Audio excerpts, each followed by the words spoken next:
Hey everyone, welcome to Impossible Trade-Offs. I am your host, Katie Harbath. I am bringing to you today a really fascinating conversation with somebody that I've gotten to know quite well over the last couple of years, Kate Klonick. Kate is a professor that teaches property law, internet law, and her research really focuses on law and technology and a lot on private platform governance of online speech. She's done a lot of in-depth work on Facebook's content moderation setups, this creation of the oversight board. She's done a lot of writing on the Supreme Court cases that are happening. And so we go through all of that in our conversation. And so I hope you enjoy. All right, Kate Klonick, welcome to Impossible Trade-Offs. Thank you for having me. Before we just get into this and have a wide-ranging conversation that I will be a lot of fun, it'll be like everyone's kind of joining us for a glass of wine or something like that while we're kind of chatting. But can you just share with folks a little bit about yourself and the work that you do?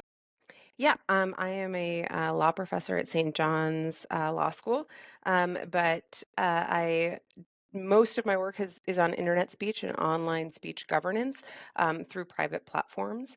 But of course, that means also covering kind of the legal environments that shape those private platforms' ability to govern, which is different in all different places around the world. And so right now, I am on a Fulbright in Paris, France, where I am doing work on the Digital Services Act and the Digital Markets Act, which were passed by the EU last year and have gone into effect this year. And so, yeah, so that's me. Very cool. I was trying to think about when we first met because I'm definitely sure I knew of you before I met you in reading some of your I work will. on Facebook. I'll take that as a compliment. Yes. But yes. Well, I think like I do remember, I mean, so you mentioned some of your work, has been with platforms and stuff like that. And a part of that has been really documenting from the beginning the creation of the oversight board. And so I feel like that piece that I don't know if that's the first one, but I was trying to rack my brain today when we actually met face to face. I think that it might have been at the Atlantic Council event in Brussels. Brussels. Yeah, but yeah, I'd also seen you and heard about you at that point because I think that it's a small world that does this type of stuff, and the good people kind of make themselves known pretty quickly, and that was like your reputation, and the. Uh, but yes, the work that I have done, the two things that I think that probably I'm better known for is a piece called "The New Governors" that was published in 2018 in the Harvard Law Review, that kind of gave a little bit. It was one of the first very detailed inside the platform's descriptions of the process of content moderation, which had kind of been a little bit theoretical or talked about in dribs and drabs, from a very kind of top down perspective of leadership, like of people who had been faced with making these decisions but not the operation side of it. And so that was a piece that came out in 2018 and kind of ended up being kind of foundational for the field. It just was a thing that people could cite to. I think it became, that laid out the fundamentals, and that was like very much needed at the time. And then shortly thereafter, of course, like the field really blew up. And around 2019, the oversight board started to kind of get moving. Facebook announced that they were going to do this oversight board, and I asked if I could. It's like, if you're interested in really creating multi-stakeholder, accountable transparency regime, like, wouldn't it be good to have someone watching you as you did it? It's like kind of a rapporteur, like a fly on the wall. And they were like, ah, yeah, that would be like a good idea. And so I wrote a law review article on that for the Law Journal, and then did a popular press piece for the New Yorker, and did a accompanying Radio Lab episode. And so that was that was those projects were kind of some of the things that my larger kind of empirical qualitative work that then got turned into academic and popular press writing. I forgot about the new governors coming before the oversight board stuff. And that, like you said, that was one of the first real pieces or work that almost like kind of pulled back the curtain a little bit of the black box that was happening inside the company. I'm curious the process for you of writing that, were there things that surprised you when you got into the belly of the beast and you saw how we were trying to deal with these issues? Yeah. So, I mean, just for people's background, I have a JD, and I also was a journalist after graduating from college for a long time. So I have like this background in journalism and qualitative review. But then I also have a PhD in law, and I was in the process of doing my PhD, and I was at Yale Law School doing that, and I was thought I was going to be working on IP, intellectual property and copyright. And what I was really interested in was whether or not, if this was in 2015, whether or not the companies were doing any more adjudication on notice and takedown regimes in copyright. Like, is there any type of, how is this being reviewed? Like, and it turned out that actually that was the most boring question because there really isn't anything. It is exactly, it's all in the name. It's notice and it's takedown. There's really not much more going on there. So that is, that was not that interesting. But I was talking to someone at an event in New York. And I was mentioning that I was interested in this project, and they're like, "Well, you'd be really interested in content moderation, and if you want to do that, you should talk to Dave and Charlotte Wilner. They're really like the people to talk to." And I mean, it's really hard to remember how quickly this all changed, Katie, because I mean, in 2015, we're talking pre-Trump. I had to start every conversation when I told people what I was working on with, you might not realize it, but everything you post online doesn't necessarily stay there. Like, they have all of these secret rules that they're applying, and they were very secret at that time, especially at Facebook. There was a lot of theory around it, and no one had tried to kind of do this qualitative work. Um, and I just started making calls. I just started like bugging people. And there had been a few articles. I don't want to act like I like invented this field or something. That's far from it. There are lots and lots of people who are doing this beforehand. Rebecca McKinnon had talked about it in her book, Consent of the Network. There was, Jeff Rosen had written a lot about it. Two stories, for one for the New York Times Magazine, one from the New Republic about this. But it had I think that there was a moment in which people just didn't realize really what it meant. I think that he was like almost too early a little bit. Like, it was like people were not really fully understanding what it meant to have takedowns and what it meant to be, like, they weren't taking the social media platform super seriously as vectors for the public square, as vectors for democracy. It was still like a stupid thing the kids were doing a little bit. And by 2015, and especially by 2016, that had all changed. And so, I the work that I was doing and starting to do these interviews, I just the really other pivotal thing was that I agreed with all of my sources. I was going to anonymize them, so they still had NDAs. And by the time kind of I wrapped up writing about it, it'd been a year of like completing interviews, and most of the NDAs had expired. They were like 3 or 4 years out of the company at that point, the people that I talked to. And so there was like, okay, well, like, maybe we'll put our names to this. And I think that that was also a huge part of it. So I really it was just, honestly, it was very good luck. I kind of just hit the area at the right time and had the right set of skills to kind of tell the tale. And then, of course, like, everything happened with the elections, and here we are. Now everyone knows. I mean, like, the New York Times has like 6 reporters doing content moderation. Content moderation is this term of art that like no one knew existed until 2018, I would say, like, really. And it's just been a fast 5 years, 6 years at this point. I know it is kind of mind-boggling to think about. Like, for me, the date when it all really changed, though we didn't necessarily know it at the time, was that December post in 2015 by Trump about the Muslim ban.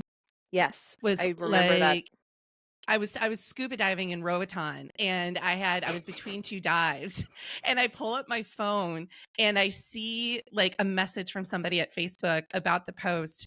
And all I remember is like messaging somebody on my team being like, make sure nobody takes this down without it being escalated within the company.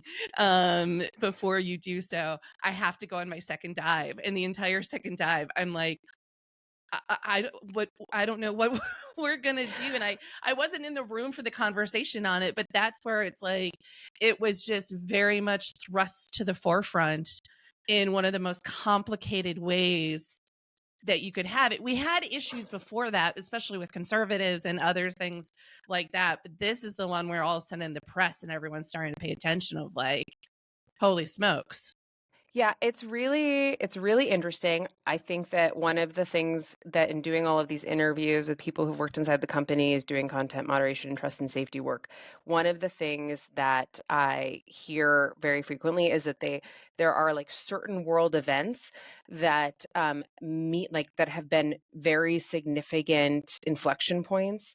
And it's very much like a periodic evolution, I think, of how of like these moments, these specific moments that have meant that there were huge changes in either public awareness and then public pressure around what the policies are, but then also just actually before there was the public pressure that they were inflection points internally for the companies and what they were doing.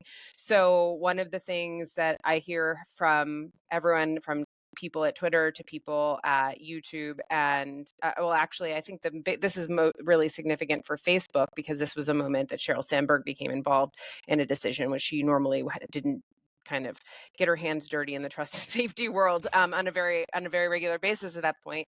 But was the Boston Marathon bombing. Yeah. And that is like a huge moment in which the Boston Globe had published on the front page a picture of a man's leg blown off below the knee, and it had violated the Facebook rule of no insides on the outsides in terms of graphic content, which is always a rule who's like I really love a rule that just like tells you how to apply it in the title.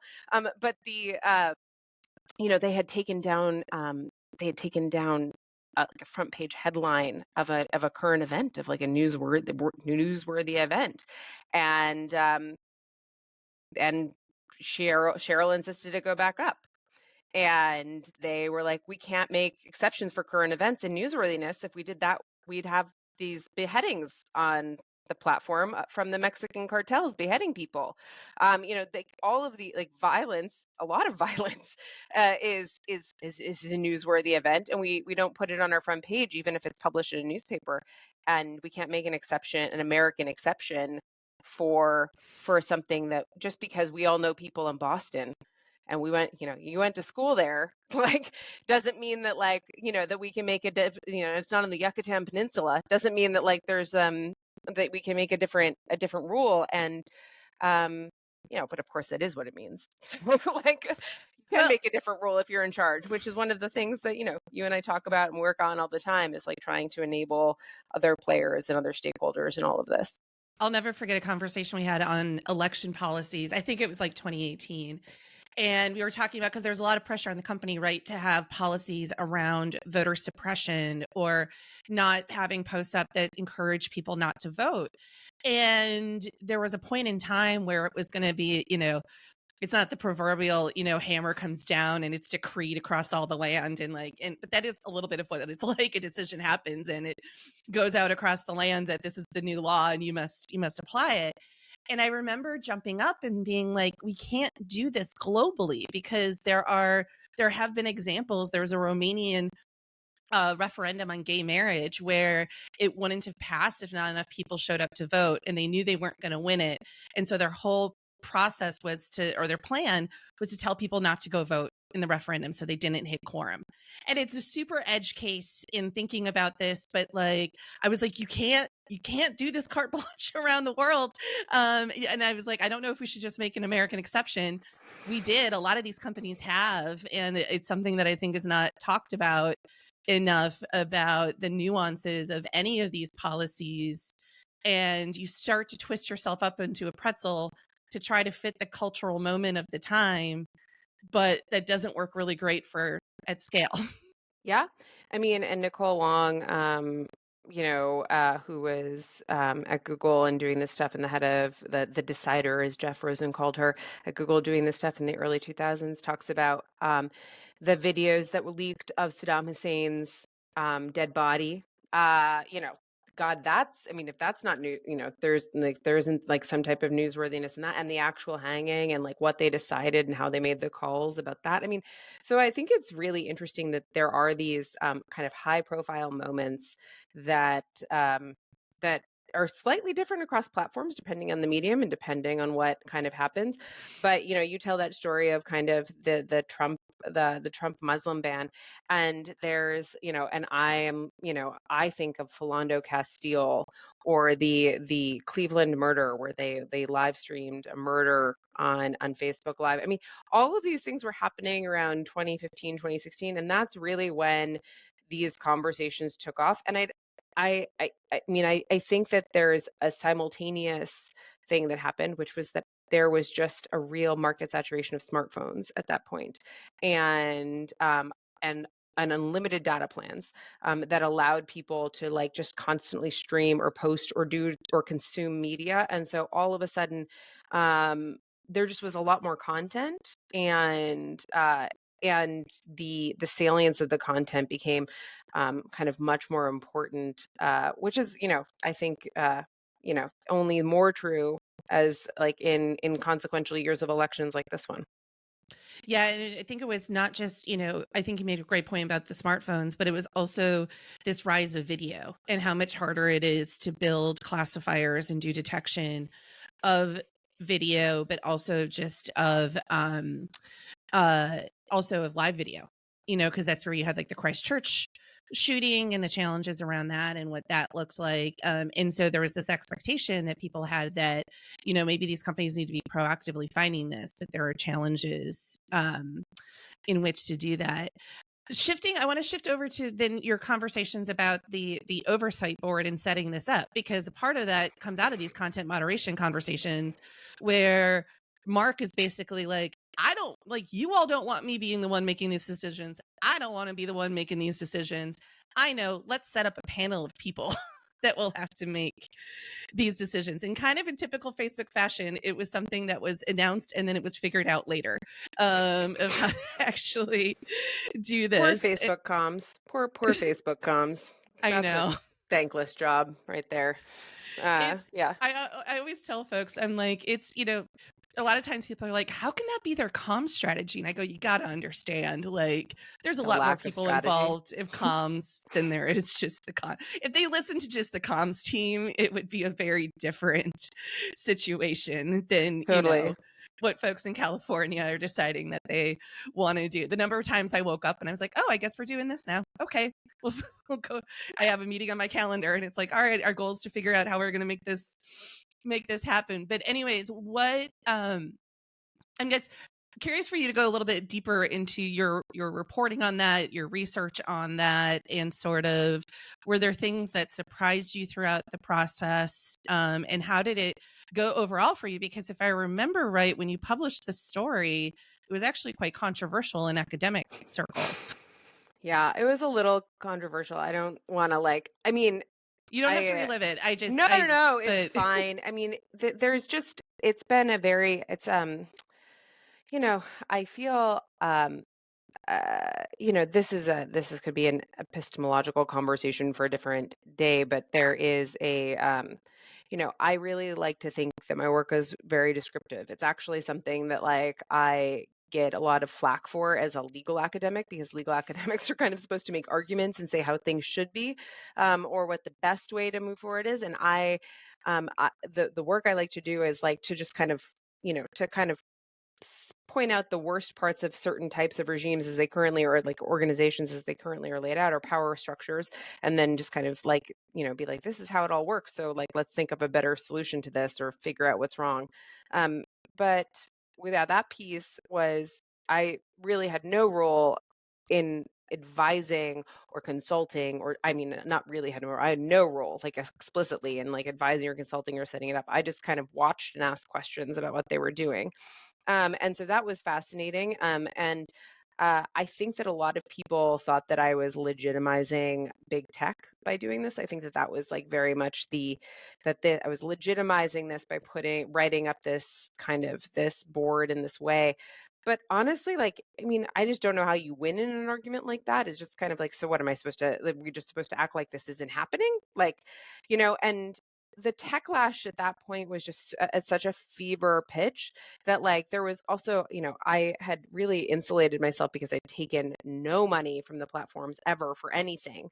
And so I was saved from some of this, but like other people had taken like a $10,000 grant for something here or done a little bit of consulting or something. And like it had just poisoned the well for them on all types of things. So anyways, the oversight board, it ended up being kind of, I did like every 2 weeks would go back to San Francisco, back to Menlo Park and meet with the team, and it was a cross-function team um, that was building out the oversight board. And this couldn't just spring, as you said, that like Mark just announced and they figured it out later, but like there was also a little bit of like there was a little bit of strategy in that, like, they knew that this couldn't just spring from the head of Mark, that if they were going to get buy-in and have legitimacy, they needed to go and kind of talk to people and have listening sessions and do and like figure out what this was going to look like and who should be involved and how it should be reviewed and what types of considerations it should take into account.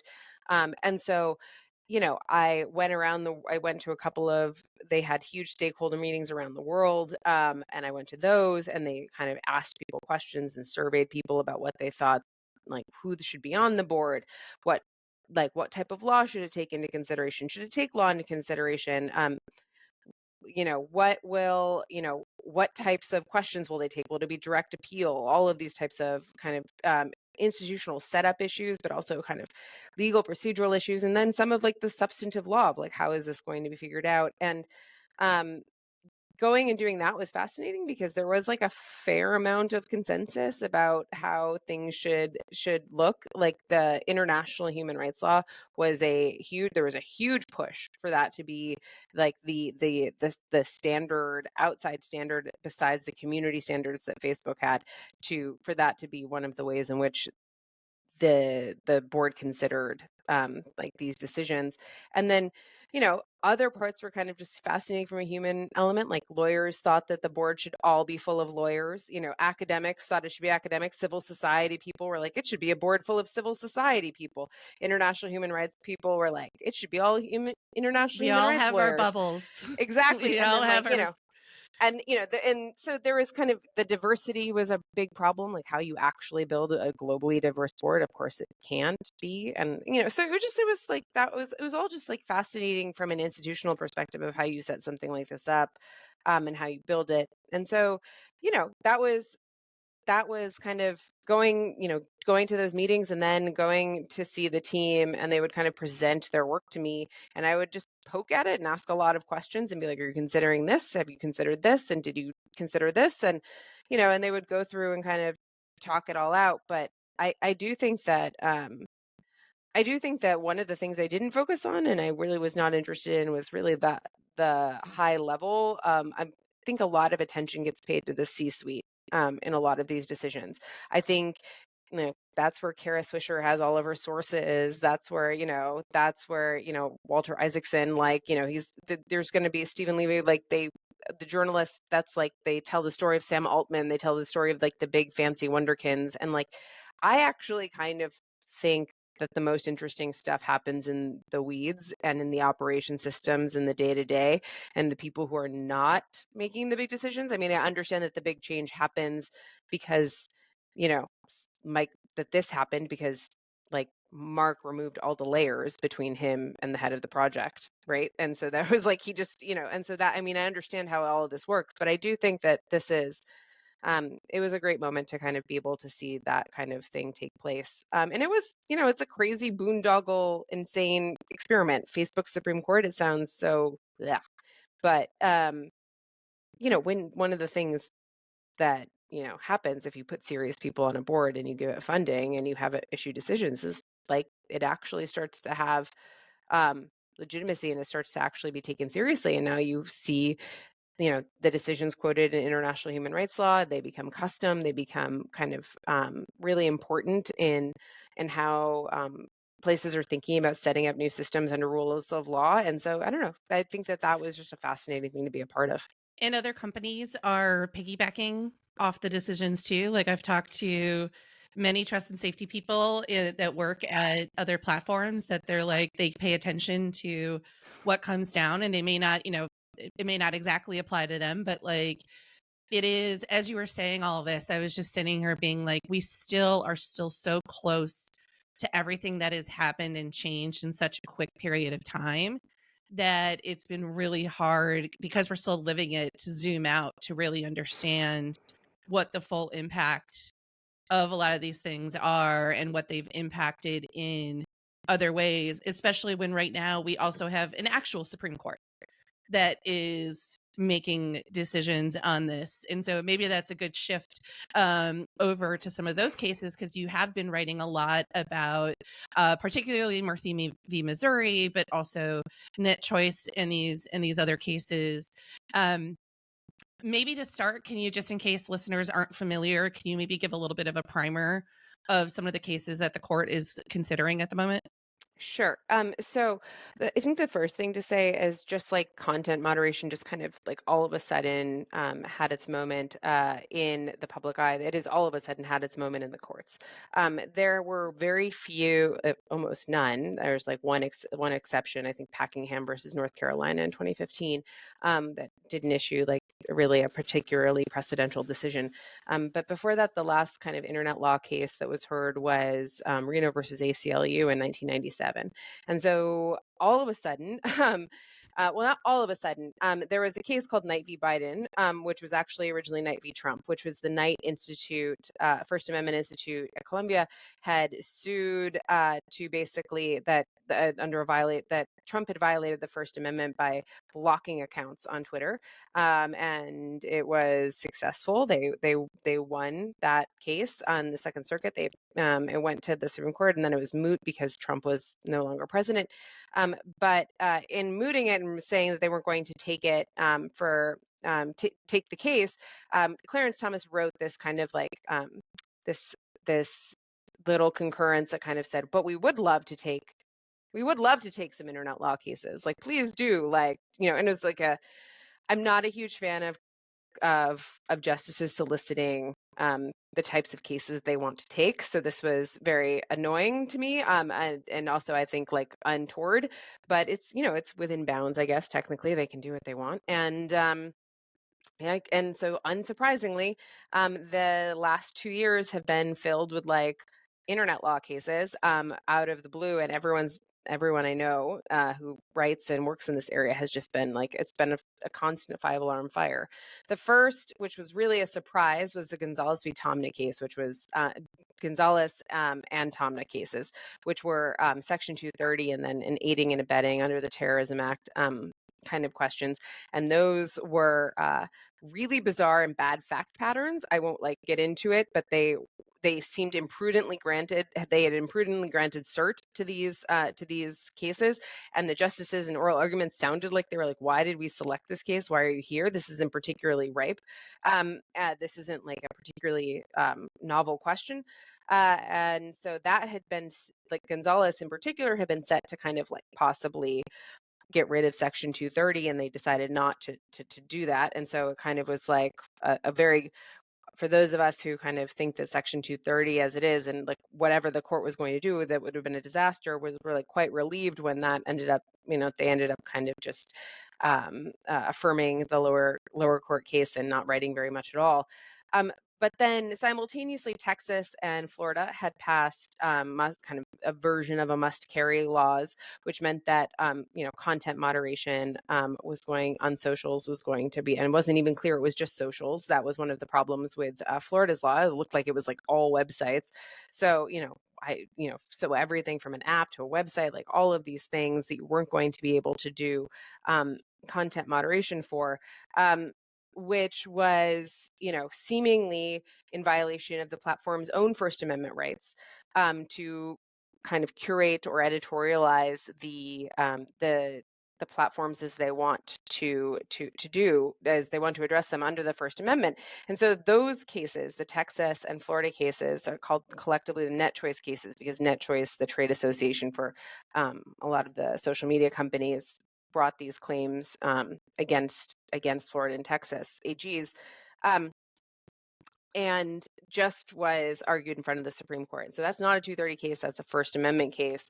And one of the main things that you saw the justices kind of struggling with there was to how to um, basically think of platforms and to think of websites, and just really struggling between, like, well, is it a shopping mall, or is it a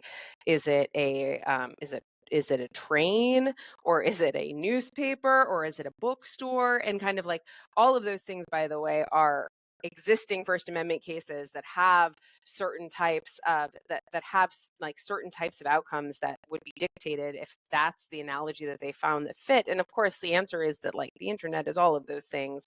And so uh and it's quite difficult, and I think that therein kind of is like, will hopefully inform the answer that these laws are overbroad and in violation of the First Amendment, and they will be struck down. But while we were waiting for that one, then there was the Murthy v. Missouri case, which was the Louisiana and the Missouri state AGs bringing a claim against the members of the Biden administration for, what is called, the term of art is jawboning, which is essentially the members of the government and administration calling up the platforms and saying, "Oh my gosh, you have this misinformation about COVID on your website, on Twitter. Like, what? Take this down." And that had, really, they had forum shopped that case to the hilt. That was really not particularly novel or interesting legal issues. It was a very political case. It was put in front of a Trump-appointed judge in Western District of Louisiana. It then gets appealed up to the Fifth Circuit, which is very, very conservative right now and very kind of radical. And so it was affirmed and kind of landed in the Supreme Court, and with just a really, really kind of that I can't emphasize strongly enough how terrible the underlying district court opinion was.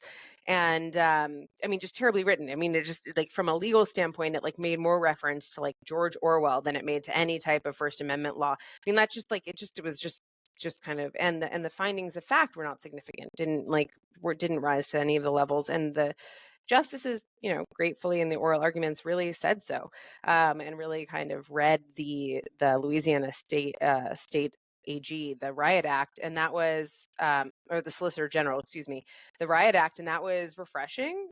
So that one hopefully will be resolved like well. And then there've just been like little cases, like, does employee speech on Facebook count as employee speech, or does it count as personal speech?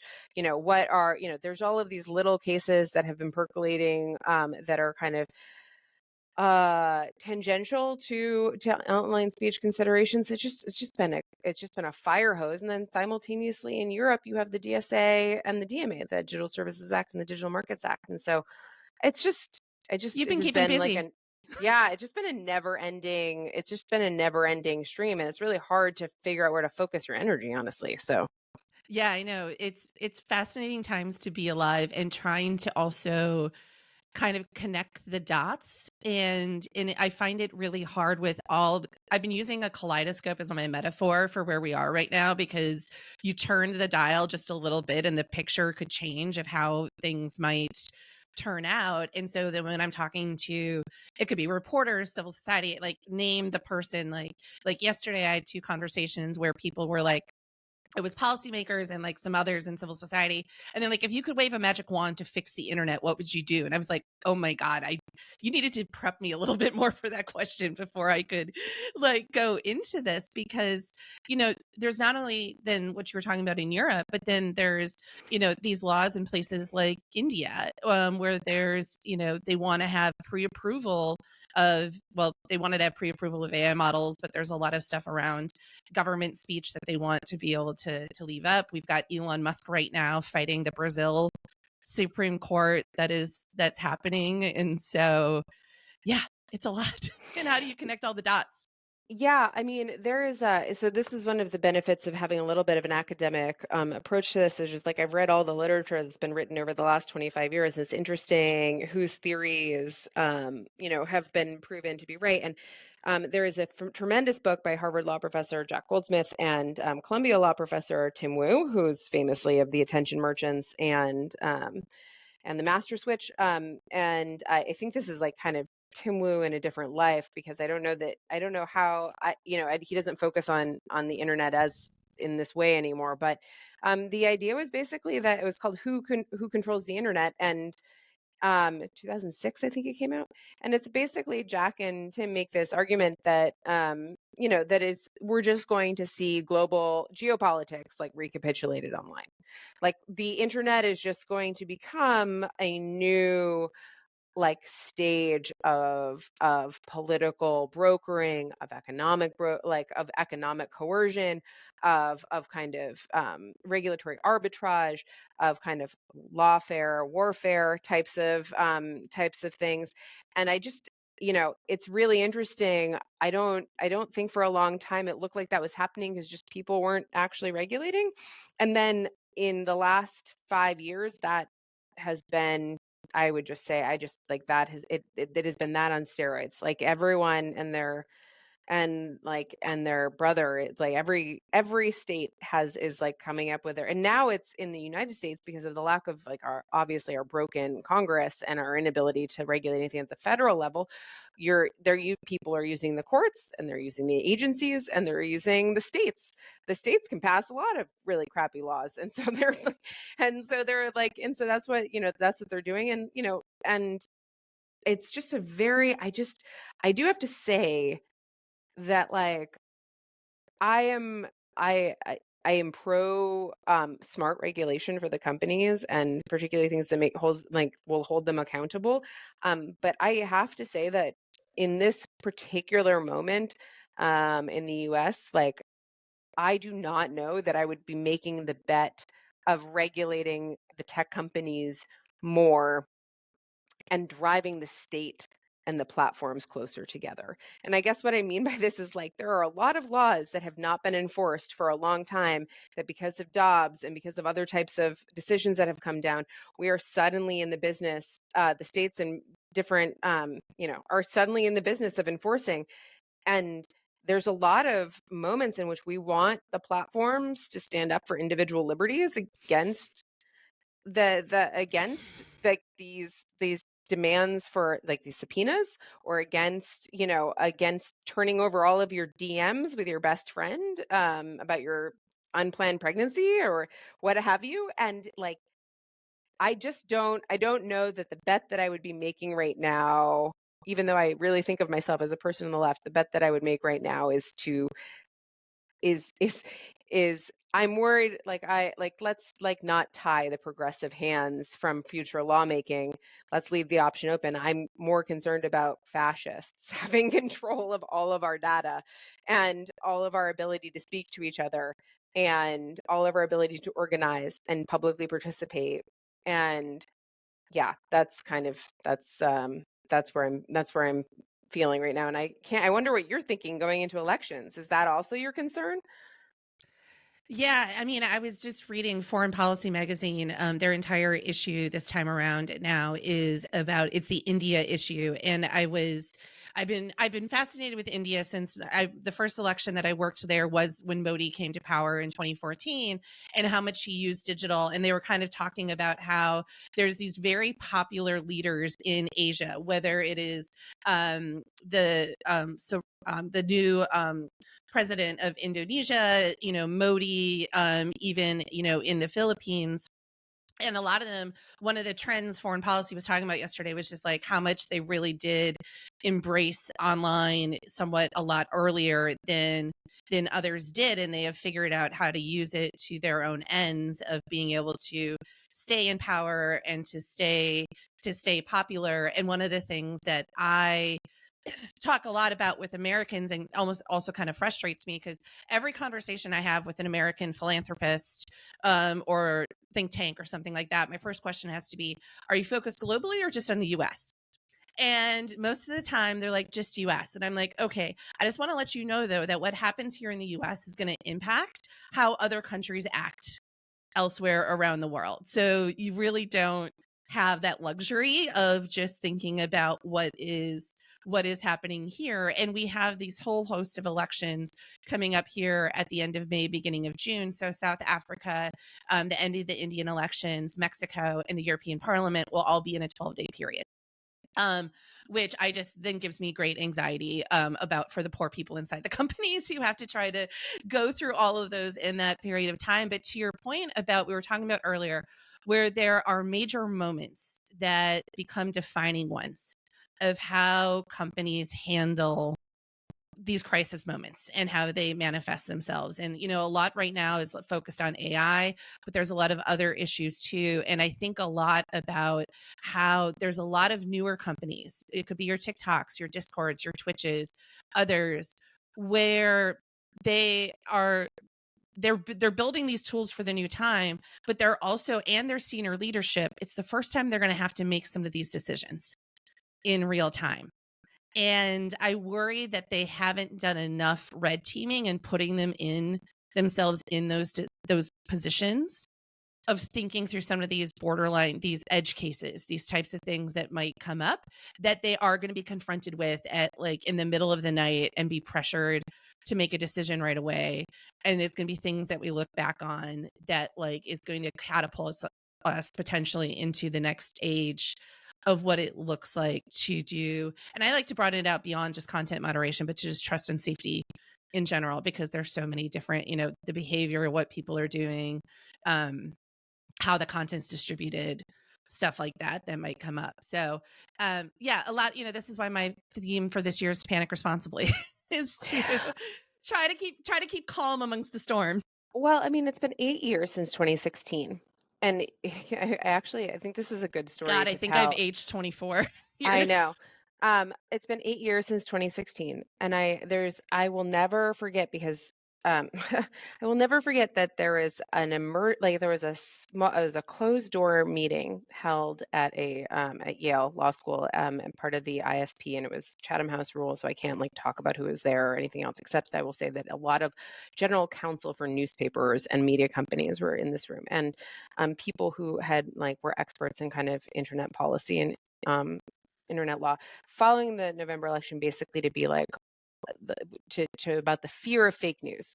This is this thing that had happened. I mean, if you the weeks after like 2016 were very much like, how could this have happened? And the finger went to social media, and kind of their failure to police these types of things.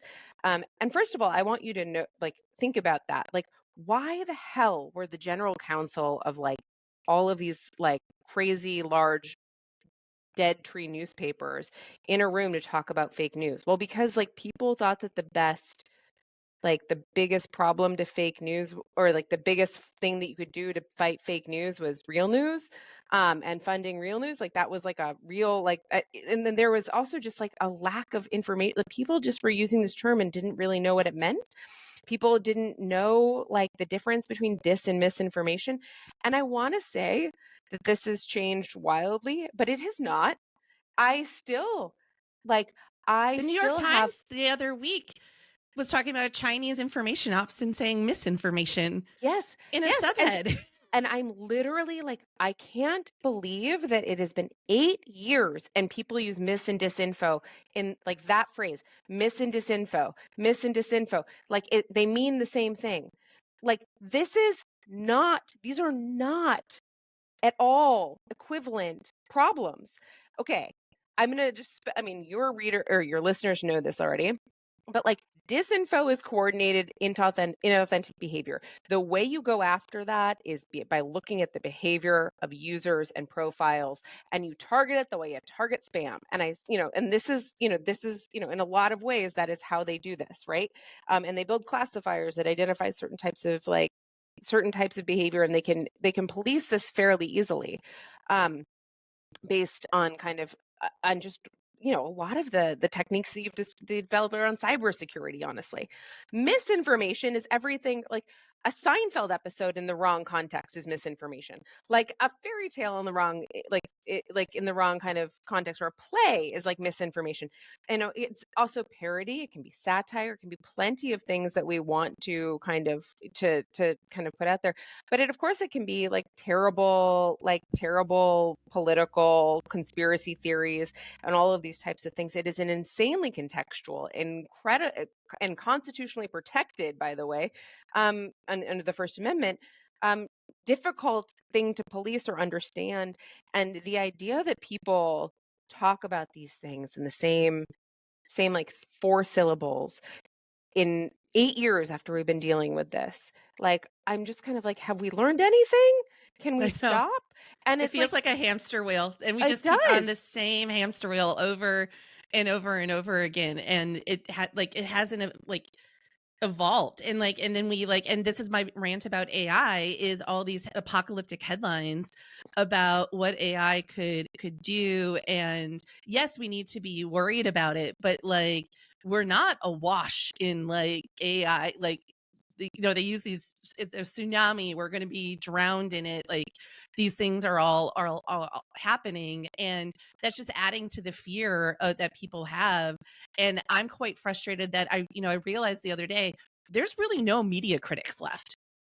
You don't have a lot of those folks to hold even the broader news industry accountable for how they are covering this and their own role that they are playing as part of this. And I feel like we don't talk about that enough, that they are just as part of needing to think about how we cover these types of things as much as the social media companies, civil society, government, and everyone.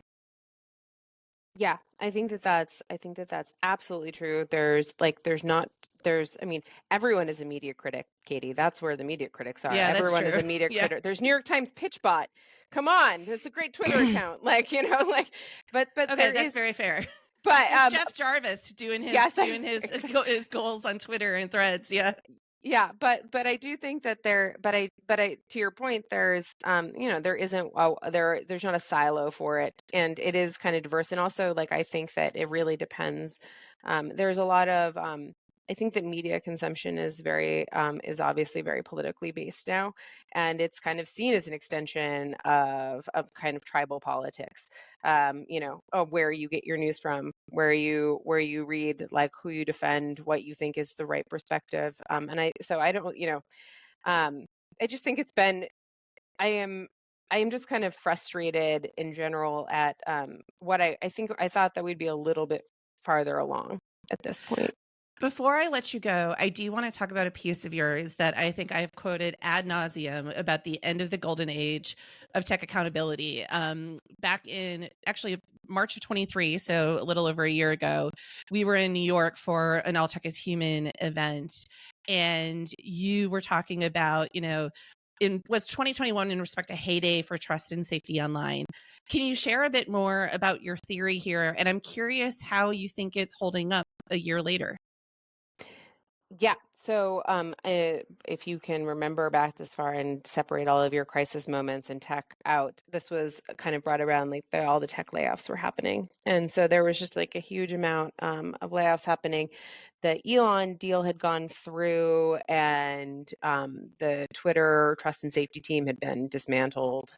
Um, so that was kind of the moment that I wrote this piece in, and the main kind of takeaway, I guess, was that I was trying to argue that, like, when there was when the companies were doing well, and there was this kind of do the right thing type of attitude of caring about what the reputational costs of the company were for their end goals and their market shares. There had been all of this very self-regulatory, like, incentive to create multi-stakeholder bodies to engage with the community, and whether or not they did anything is questionable, but at least there were, like, efforts, and to work with researchers and to do things. And you could criticize them all you want, but this was kind of like, at least these things were existing. Jigsaw had, like, an entire research center that they worked with, like, academics on researching all of these issues, like, on and on. Like, this was like, the oversight board is maybe a really high watermark of that $300 million to set up, this multi-stakeholder body to hold the tech company, self-regulatory wise anyways, semi-responsible. And so I guess what you had seen was that, there was all of this cutting of workers in 2023, and this, like, kind of like budgetary crisis. And the first thing to go was all of these kind of, like, the ESG stuff, the environment, the acts, like the social stuff, and the governmental kind of governance type of modalities that they had kind of engaged in for a while. And so, um, I think that there was, I guess to say, as like a collective group, like there had been not enough work done fast enough to make sure that those types of guardrails had gotten set out either by a legal authority of some kind, by mandating them of some kind, or just like diplomacy and trying to ensure that they continue to exist. And yeah, I was like looking back and I was like, wow, we complained about 2021. I don't know if was a greater year for the techlash than 2020 and 2021, which is weird because we all like were so reliant on it during that period of time. And also, I don't know that that will ever hit that high water mark again of like the number of people that the companies were putting into doing this type of trust and safety work and participating with researchers and talking to governments and and doing these types of things. I think that unfortunately, like Twitter created a really terrible experiment of like, well, maybe we can just throw away our trust and safety teams and this product still goes. I mean, it doesn't really still go. It's a completely different product and it's like nowhere near as like, usable as it was, or as beneficial as it was a number of years ago. But around the edges, it still works. So I think that there's, yeah, so that was kind of that piece. And I think that it resonated with a lot of people. Because also inside the companies, a lot of people had decided not to work in research and to go into the companies and try to make them better from the inside out, and had had 3, 4, 5 years of getting screamed at Thanksgiving tables by their relatives of like, how can you work for such an evil company? How can you work for Facebook? And how can you work for Twitter? How can you work for these, how can you work for Google? Like, and I literally had to write talking points for people every Thanksgiving yeah. about I like mean, like, how to deal with the questions you were going to get from your friends and family when you went home to Thanksgiving. yeah. I mean, it was like, so I think that it was I think that that piece kind of had a lot of salience. I think it's been true, unfortunately. I do think that the next few years we're just going to continue to kind of see diminished resources in this area, and I think that that's accentuated by Yeah, like, yeah. the only thing I could see it, and I think you're right in the next few years, I will be curious to see in the next, let's say 5 to 7, or maybe we'll use 8 for a nice round number, as more regulation does come down and they do have to start complying with it a bit more. Would that mean that you start seeing increases again? So it's not from the self-regulatory side, but from the regulatory side. But Kate, we will leave it here. Thank you so much for taking this time and chatting with us. I always love talking to you, and I can't thank you enough for your support. And I think a big thing, I'll just speak personally about that piece and other things that you've done, is you have given voice in helping people who are doing this work inside the companies feel seen and feel seen for the stuff that they are trying to do, when oftentimes elsewhere in the public eye and stuff like that, that's oftentimes not seen, or it's thinking that they're not doing that. And there's nothing more demoralizing than seeing headlines and stuff of being like people thinking this work is not happening when folks are inside actually trying to do it. And the truth is somewhere in the middle, because there's definitely challenges and pullbacks from it. But other than X, who I put in its own category, all of its own, there are still, and they also still have people, although they're just now a safety team, because apparently for Elon, trust means censorship. But thank you so much for joining me, and I will put links to everything that you mentioned in the show notes. Well, thank you so much, Katie. This is awesome.